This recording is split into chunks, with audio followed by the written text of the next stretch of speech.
मित्रों आइए, नमस्कार, स्वागत है आपका आचार्य श्याम सुंदर जी के यूट्यूब चैनल में।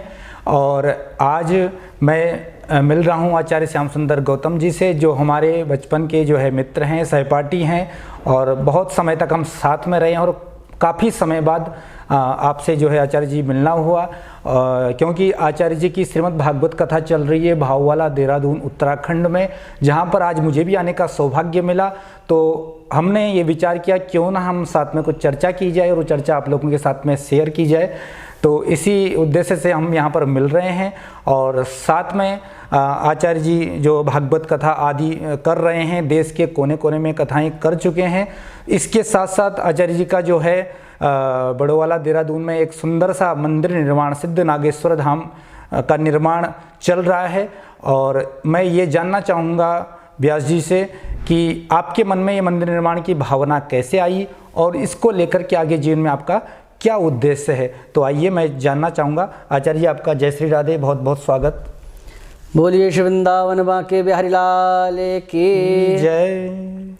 हमारे प्रिय मित्र श्रीमान नौटियाल जी, जिनके साथ हमारा अध्ययन अध्यापन सब कुछ एक साथ हुआ है, तो पहले तो आपको भी जय श्री कृष्ण। और आपका यहाँ पर कार्यक्रम स्थल में बहुत बहुत स्वागत, अभिनंदन है जी।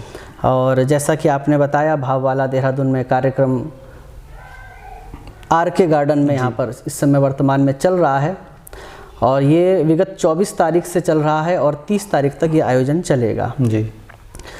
और आचार्य जी, आपने जो प्रश्न पूछा कि मंदिर निर्माण की भावना आपके मन में कैसे आई जी, तो हमारे जो भी वर्तमान में जो आयोजन चल रहे हैं उसका मूल उद्देश्य मंदिर निर्माण है। और सर्वे भवन्तु सुखिनः, सर्वे सन्तु निरामयाः, सर्वे भद्राणि पश्यन्तु, माँ कश्चित् दुःख भाग भवेत्। यही एक सच्चे सनातनी का मुख्य संकल्प होता है।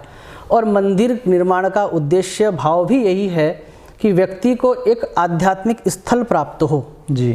क्योंकि जैसे कि हम अपने शरीर की औषधियों के माध्यम से चिकित्सा करते हैं, तो आचार्य जी मैं कहना चाहूँगा अध्यात्म भी अपने रूप में, अपने आप में एक चिकित्सालय है, जिसको आध्यात्मिक चिकित्सालय भी हम कह सकते हैं। तो आध्यात्मिकता भी अपने आप में एक चिकित्सा है जी। तो मंदिर निर्माण को अगर हम दूसरे शब्दों में मैं बात करना चाहूँ तो उसको हम एक आध्यात्मिक चिकित्सालय भी कह सकते हैं जी। तो हम शारीरिक चिकित्सा तो डॉक्टर के पास जाकर कर लेते हैं, लेकिन हम आध्यात्मिक चिकित्सा कैसे करें जी।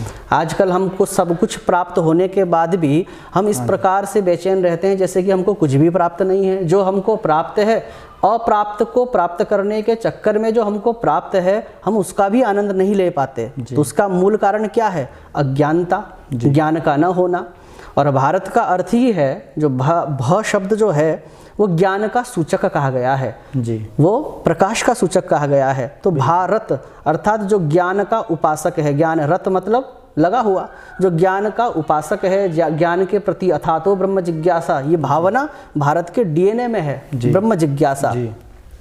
तो इसी उद्देश्य से हमने एक देवालय का निर्माण करने का मन बनाया। जैसे कि भोजनालय में जाकर भोजन प्राप्त होता है जी, पुस्तकालय में जाकर पुस्तक प्राप्त होता है, वैसे ही देवालय में जाकर क्या प्राप्त होता है?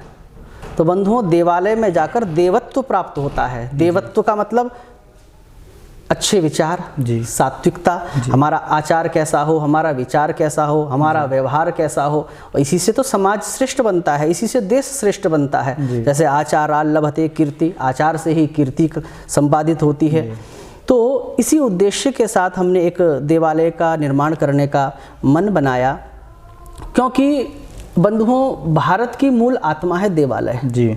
और पहले जो हमारे कई पौराणिक देवालय रहे हैं, वो पहले ही कालखंड में, किसी कालखंड में कईयों के अत्याचारियों के अत्याचार के द्वारा वो सब खंडित हो गए। और मेरी पीड़ा ये है कि आज जो कुछ देवालय शेष बचे भी हैं, तो वो मात्र धूप बत्ती और आरती तक ही सीमित हैं।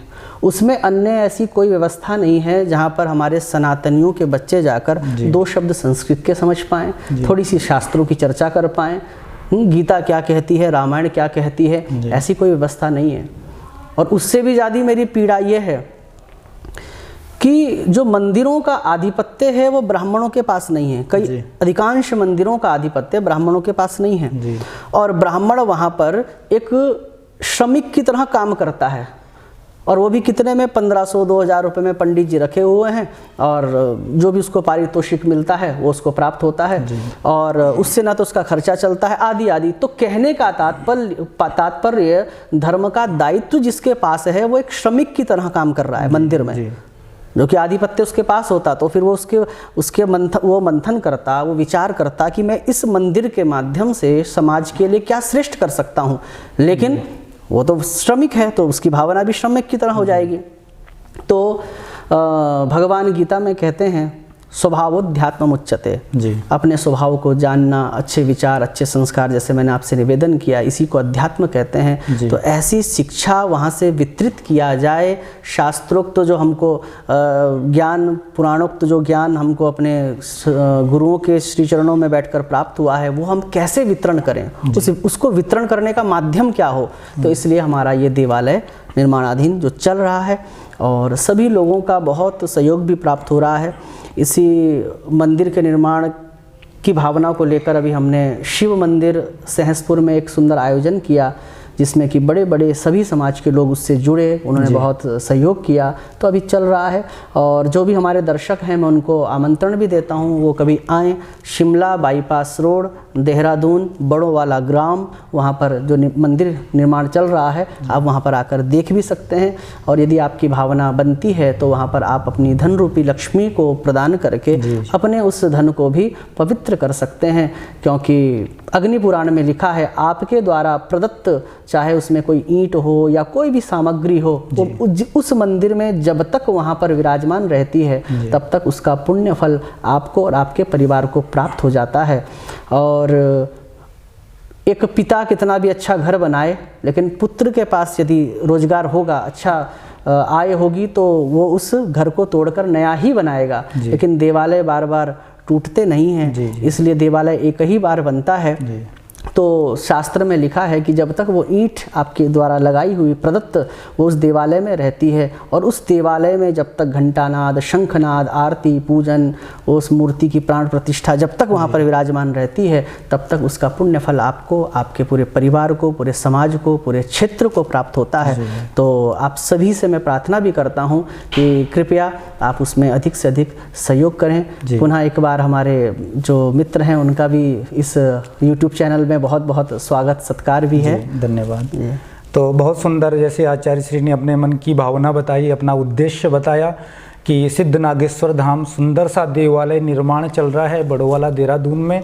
तो आप लोग भी अपना सहयोग प्रदान कर सकते हैं। जैसा कि बताया कि देवालय के माध्यम से, एक मंदिर के माध्यम से हम जो है वहाँ पर जो है अध्यात्म के सारे भी कार्य होंगे, सत्संग, भजन, पूजन, यज्ञ, कथाएं आदि होंगी। युवा लोग आएंगे, जुड़ेंगे, और मंदिर से सुबह शाम आरती, पूजन, शंखनाद, घंटनाद होगा, तो आसपास का जो वातावरण है वो भी पवित्र होगा। तो आप सभी से निवेदन है, और आचार्य श्री के इस चैनल को जरूर सब्सक्राइब कीजिएगा, बेल आइकॉन प्रेस कीजिएगा। तो इसी चर्चा के साथ हम यहीं पर वाणी को विराम देते हैं। धन्यवाद। जय श्री राधे।